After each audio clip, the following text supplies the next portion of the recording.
Hello दोस्तों, refix India के YouTube channel पे आपका फिर से स्वागत है। तो दोस्तों, आज की वीडियो में हम बात करेंगे। हमारे पास पैनल है जो कि BOE कंपनी का पैनल है। तो इस पैनल के अंदर देखिए दोस्तों, प्रॉब्लम काफी सारी हमारे को देखने को मिलती है। स्लो मोशन में पैनल आ जाता है, कई बार वर्टिकल बार आता है। तो अलग अलग तरीके से पैनल को चेक किया जाता है, रिपेयर किया जाता है। कुछ पैनल जो होते हैं कुछ अलग अलग तरीके का बिहेव करते हैं। जैसे कि अगर आप यहाँ पे पैनल देखेंगे तो मैं आपको पैनल का नंबर सबसे पहले यहाँ पे दिखा देता हूँ।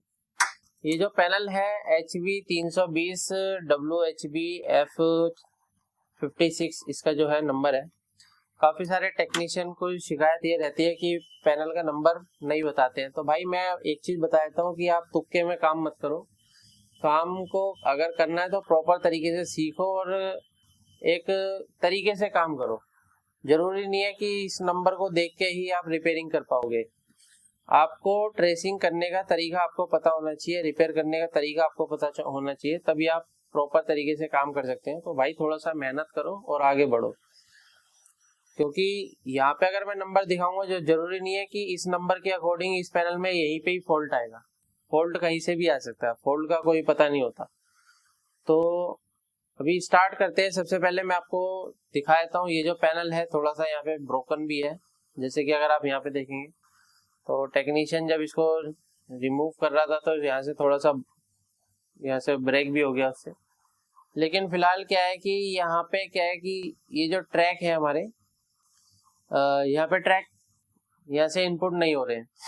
तो ये जो ट्रैक है थोड़ा सा पहले ही इनपुट हो रहे हैं। तो ये एक छोटा सा RTO का ग्लास है, तो जरूरी नहीं है, यहाँ से कोई प्रॉब्लम नहीं है। बाकी ये जो पैनल है मेरे पास किस कंडीशन में है, इसको हम ऑन करके देखते हैं। सबसे पहले मैं इसको ऑन करता हूँ और जैसे हम इसको स्टार्ट करेंगे पैनल को, तो यहाँ पे मैं पावर बटन प्रेस कर देता हूँ। तो जैसे हम पावर बटन प्रेस करेंगे दोस्तों, तो यहाँ पे अगर आप देखेंगे तो पैनल पे हमारे को कोई भी हलचल हमारे को नहीं देखने को मिल रही है, यानी कि ये जो पैनल है डेड कंडीशन में है अभी। तो इस पैनल को अभी हमारे को चेक करना है। तो यहाँ पे अगर आप देखेंगे तो ये इसका टीकॉन बोर्ड है। इस टीकॉन बोर्ड पे क्या है कि इस पैनल को ड्राइव कराने के लिए टीकॉन बोर्ड लगाया जाता है, टाइमिंग कंट्रोलर बोर्ड, और इसके द्वारा हमारा पैनल जो है काम करता है। तो फिलहाल इसके अंदर अगर हम देखेंगे तो यहाँ पे हमारी जो है टीकॉन IC लगी हुई है, ये रोम IC लगी हुई है, यहाँ पे DC to DC IC है। यहाँ पे अगर आप देखेंगे तो एक जो है बक कन्वर्टर यहाँ पे लगा हुआ है। इसके अंदर जो लेवल शिफ्टर है वो PCB में दे रखी है, तो यानी कि आधा हिस्सा इसका PCB के अंदर ही कंबाइंड है। यानी कि जो लेवल शिफ्टर गेट लाइन का जो सिग्नल सिस्टम है वो PCB के अंदर है। तो चलिए देखते हैं, इसको चेक करते हैं क्या कंडीशन रहती है। बाकी देखिए, तुक्के में काम करने में कोई फायदा नहीं है भाई। अगर आपको प्रॉपर तरीके से काम करना है तो ट्रेनिंग लो या मेहनत करो, थोड़ी सी मेहनत करो और अच्छे से सीखो और आगे बढ़ो। तो यहाँ पे अगर हम चेक करते हैं तो सबसे पहले अगर आप यहाँ पे देखेंगे तो ये देखिए 12 वोल्ट की सप्लाई जो है पैनल के अंदर बिल्कुल परफेक्ट तरीके से जा रही है। और ये 12 वोल्ट जो है हमारे इस बक कन्वर्टर में भी जाता है। तो यहाँ पे अगर आप देखेंगे तो इसमें बक कन्वर्टर लगा हुआ है। ज्यादातर ये जो बक कन्वर्टर होता है DC to DC IC में कंबाइंड होता है। तो अगर हम इसकी इनपुट वोल्टेज चेक करते हैं तो यहाँ पे देख लेते हैं हम इसकी जो वोल्टेज है, ये देखते हैं इसकी जो वोल्टेज इनपुट है कहाँ से इनपुट हो रही है इसकी। तो यहाँ पे अगर मैं इसकी इनपुट वोल्टेज देख पा रहा हूँ तो यहाँ पे इसकी वोल्टेज जो है यहीं से इनपुट हो रही है, यानी कि ये पॉइंट हमारा बीच वाला 12 वोल्ट इनपुट का। यहाँ पे आप ये देख सकते हैं इसकी जो पिन नंबर 5 से इनपुट हो रही है इसकी सप्लाई।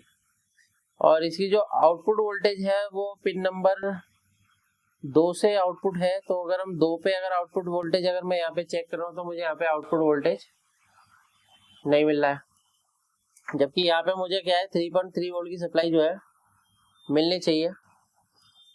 अभी क्या है कि और भी देख लेते हैं और क्या क्या कंडीशन है पैनल की। तो यहाँ पे 3.3 वोल्ट की सप्लाई जब तक हमारी नहीं बनेगी तब तक हमारा पैनल जो है प्रॉपर तरीके से काम नहीं करेगा। उसके बाद देखेंगे तो ना हमारा VGH, देखिए VGH पे कितना वोल्टेज बन रहा है हमारा। VGH P पे 10 वोल्ट की सप्लाई हमारे को मिल रही है। VGL के पॉइंट पे अगर हम देखें तो VGL पे भी हमारे को कुछ भी नहीं मिल रहा है। यहाँ पे देखेंगे तो ये हमारी विन वोल्टेज है 12 वोल्ट की सप्लाई, और ये हमारा AVDD के लिए है, तो यहाँ पे भी हमारे को 11 वोल्ट की सप्लाई दिखाई दे रही है। यहाँ पे VGH पे 10 वोल्ट। तो फिलहाल टोटल मिला के ये है कि इस टीकॉन के अंदर जो वोल्टेज है, कोई भी वोल्टेज जो है नहीं बन रही है, जो कि सबसे पहले जो वोल्टेज है हमारी इनेबल 3.3 वोल्ट की सप्लाई यहाँ पे बननी चाहिए। अब देखिए यहाँ पे होता क्या है कि ये जो हमारा बक कन्वर्टर है, इस बक कन्वर्टर पे इनेबल वोल्टेज जो आता है हमारा DC टू DCIC से आता है। तो अभी क्या है, DC टू DCIC से इनेबल वोल्टेज जब आएगा तभी हमारी DC टू DCIC काम करना स्टार्ट करेगी। लेकिन अगर मैं इसके यहाँ पे कोई भी पिन पे अगर वोल्टेज चेक कर रहा हूँ तो मुझे कोई भी वोल्टेज जो है देखने को नहीं मिल रहा है। तो इसका मतलब ये है कि ये जो प्रॉब्लम है ये हमारे DC टू DCIC की तरफ से हो सकती है, या फिर इसके सर्किट की वजह से हो सकती है, क्योंकि जब तक यहाँ पे इनेबल नहीं आएगा 3.3 वोल्ट नहीं निकालेगा, जिससे कि हमारा जो है यहाँ पे अगर आप देखेंगे तो टीकॉन IC हमारी स्टार्ट नहीं होगी। तो टीकॉन IC के अंदर भी 3.3 वोल्ट जाता है, रोम IC पे भी 3.3 वोल्ट जाता है, यहाँ पे भी 3.3 वोल्ट की सप्लाई जो है हमारे को नहीं मिल रही है। तो देखिए अभी इस कंडीशन में हमारे को करना क्या होगा कि सबसे पहले हम यहाँ पे देखते हैं, शॉर्टिंग वगैरह चेक करते हैं, क्योंकि कई बार यहाँ पे देखा गया है कि पैनल में जो है शॉर्टिंग हमारे को मिलती है, तो तब भी इस तरीके की दिक्कत होती है। तो यहाँ पे क्या है, मैं इसको ऑफ करके थोड़ा सा पहले इसको हम फिक्स कर लेते हैं, क्योंकि टीकॉन थोड़ा सा आगे पीछे मूव कर रहा है, तो यहाँ पे काम करने में हमें थोड़ी सी प्रॉब्लम होगी। इसको हम थोड़ा यहाँ पे चिपका लेते हैं, इसको मैं शीशे पे यहाँ पे चिपका लेता हूँ ताकि प्रॉपर तरीके से हम इस पे काम कर सके। तो दोस्तों जब भी आपने काम करना है तो प्रॉपर तरीके से काम करना है। इसको मैं यहाँ पे फिक्स कर लेता हूँ, अब ये कहीं नहीं जाएगा। तो फिलहाल हमारे को यहाँ पे देखना है, सेट को मैं कर लेता हूँ ऑफ, सेट मेरा ऑफ है। मल्टीमीटर को सेट कर लेते हैं कंटिन्यूटी की पॉइंट पे, और यहाँ पे अगर हम वोल्टेज चेक करते हैं तो हमारे को यहाँ पे वोल्टेज कंपोनेंट चेक करते हैं तो कंपोनेंट पे क्या मिलता है हमारे को, यहाँ पे देख लेते हैं। ये हमारे को कुछ नहीं दिखा रहा, यहाँ पे भी हमारे को कुछ नहीं दिखा रहा। ये ओके है। तो यहाँ पे हम इस तरीके से चेक कर सकते हैं, एक पॉइंट ग्राउंड में रख के, और सभी PF पे चेक कर सकते हैं। यहाँ पे देखेंगे तो ये डायोड पे चेक कर सकते हैं, ये हमारा ओके है, ये भी ओके है,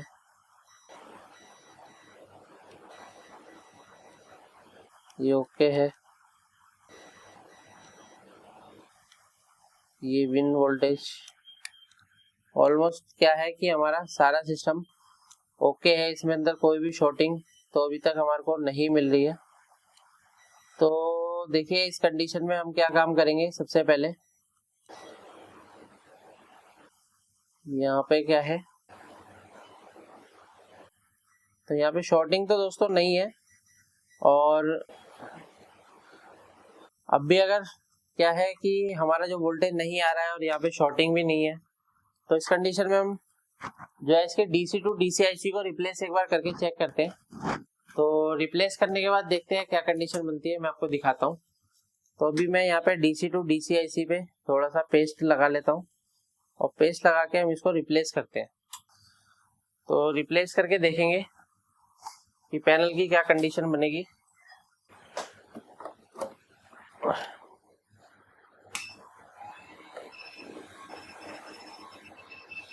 काफी सारे पैनल जो होते हैं जिसके अंदर DC टू DC खराब निकलती है, तो ये कॉमन फॉल्ट रहता है। अभी इस टीकॉन के अंदर अगर हम यहाँ पे देखेंगे,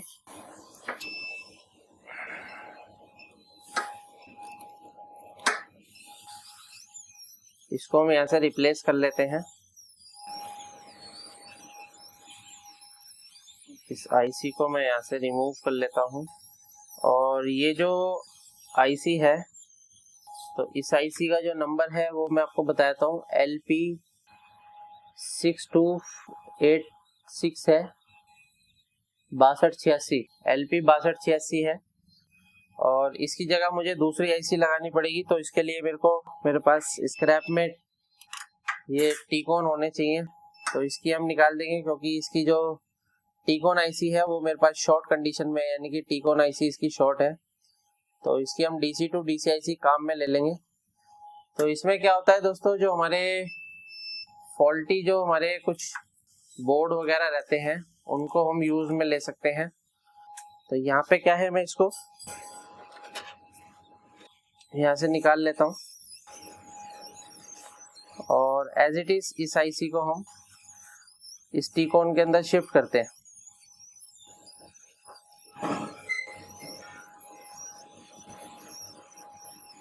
इसको हम यहाँ पे शिफ्ट कर लेते हैं, तो एज इट इज हमारी आईसी जो है लगेगी।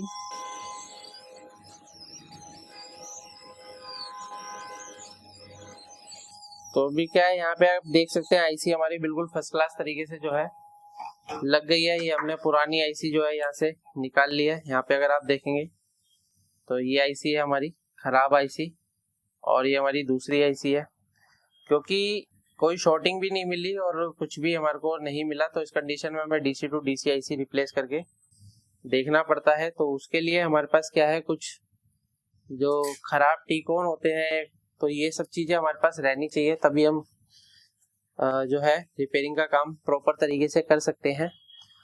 बाकी क्या रहता है, देखिए दोस्तों, ये आईसी जो है मार्केट में मिलना थोड़ा सा मुश्किल होता है। कई बार आईसी मैंने मंगाई भी है तो वो काम करती नहीं है, यानी कि 1-2 घंटे चलने के बाद वो आईसी बंद हो जाती हैं। तो काफ़ी मैंने एक्सपीरियंस लिया है, तो नई कंपोनेंट्स के साथ मेरा एक्सपीरियंस सही नहीं है। तो इसलिए मैं क्या काम करता हूँ कि जितने भी स्क्रैप रहता है तो मैं स्क्रैप को परचेज करता हूँ और उसी में से आईसीओ को यूज़ करता हूँ। तो अभी हम यहाँ पे चेक करते हैं वोल्टेज, जो हमारी 3.3 वोल्ट की सप्लाई जो है हमारे को यहाँ पे नहीं मिल रहा था। तो अगर हम इसकी वोल्टेज चेक करते हैं तो यहाँ पे आप ये देखेंगे, जो देखिए 3.3 वोल्ट हमारा ओके है। और अगर हम इसकी इनेबल वोल्टेज चेक करते हैं तो यहाँ पे हमारे को इनेबल वोल्टेज जो है मिलना चाहिए। देख सकते हैं यहाँ पे इसके पिन नंबर जो 6 है, इस पे इनेबल वोल्टेज आ रहा है 3.3 वोल्ट। क्योंकि होता क्या है कि ये आईसी हमारी LDO वोल्टेज भी बनाती है, जो कि 3.3 वोल्ट इनेबल आता है। उसके बाद ये आईसी हमारी काम करना स्टार्ट करती है 3.3 वोल्ट बक कन्वर्टर पे हमारा बनता है।